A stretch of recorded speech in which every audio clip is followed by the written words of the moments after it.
enclosure before in another video about tubs and rack system versus enclosures. So I originally made this for one of my bull pythons, the first bull python that I had, and he did terrible in this enclosure. He did not thrive at all. In that video I explained that when he was in here he refused to eat, even though the temps and the humidity was correct. The day and night cycle was good, but as soon as I put it in the rack system, he did it way better.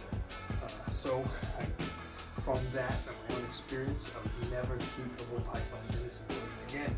But today, I'm going to go ahead and clean this out, get it ready for a new reptile that's coming in next week. But before I do that, I want to show you guys how I built it. So I built this out of melamine. It is 3 feet, 1.5 feet deep by 1.5 feet tall. I ripped trim down just to finish the edges. I made my own track system out of pine as well, so that I could fit the glass inside. And I have my local lumber store cut me the glass. On the inside, as you can see, I've cut a piece of PVC and I cut a hole in the bottom. I silicone that PVC in because I really wanted to get the belly heat in here also. On the top of here, I put a vent, just a regular floor vent you would see in regular homes in the floor.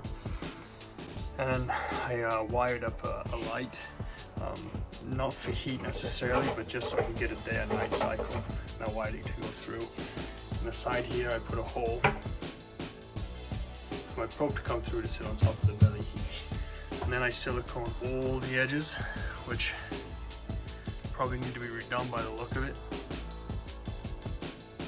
just to keep the moisture out of the seams, because I don't want the moisture to weep in between the seams, and then it will expand the melamine and it will come apart and deteriorate. Right, so I'm going to scrub this thing out, clean everything out, and I'm going to go ahead and redo the silicone on the seams, get some substrate in here after about 12 hours of the silicone drying, and we're going to go from there.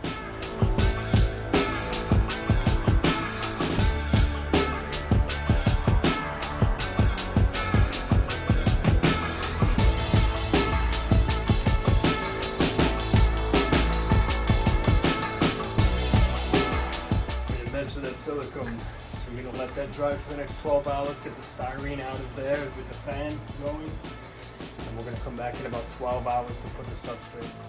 Alright, so it's the next day, the silicone is dried, I got a shape up, and I found a baby.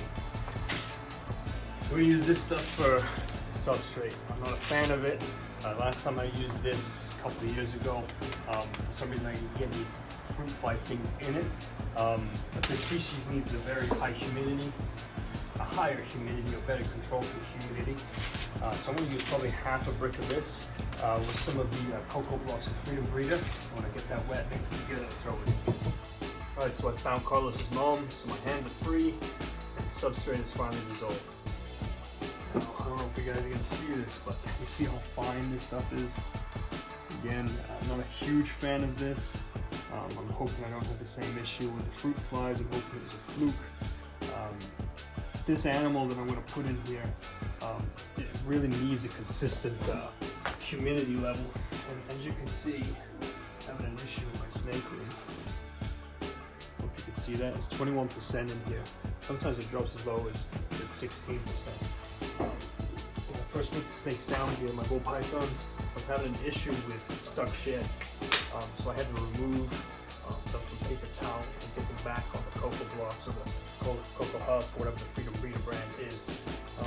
So this guy, I'm going to mix this with the Freedom Breeder brand of the cocoa blocks, which I think is what it's called.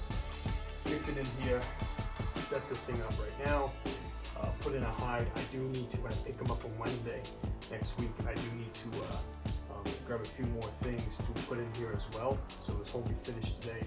But we'll go ahead and do that, and we'll probably finish this video. This is what I've come up with so far. As you can see, this substrate is doing way better. This has only been in for a couple seconds, and that's already rising, so that's great. Now this is subject to change. I want to get a different light bulb. I need to get a mesh cover for that too, so the snake doesn't get hurt. Again, I don't necessarily need heat. I just want some aesthetics in here, a day of light cycle. A few other things I need to get in here, some branches to climb on, things of that nature. And this one dish might even be too small, I don't know. But this will get him nice and comfortable, and I'll have the new stuff set in before I put him in this on Wednesday. So the thermostat that I'm going to use for this guy is the Inkbird. Jason with Jason's Exotic Reptiles actually got onto these a few years ago. They're a lot cheaper and they are pretty reliable. It's the one that I have been using for my homemade rack over the past year now. Had no issues. It was also the one that I used in this with the Python before I had the Mac 2. So it is reliable. So it's a lot cheaper than the Vivarium Electronics. So this is what's going to go into here. With everything set up right now with the glass in and everything, humidity level is at 60 already. So this is already doing a huge improvement from what it was before. It might even be too much, so I'm going to have to adjust this over the next week or so. Now this is done, I gotta get out of here. It's so hot down here. I need to get some, I don't know, Gold Coast exotic tank tops or something. But stay tuned because the snake that is coming is beautiful and you're gonna really want to see it. I'll see you guys on the next one.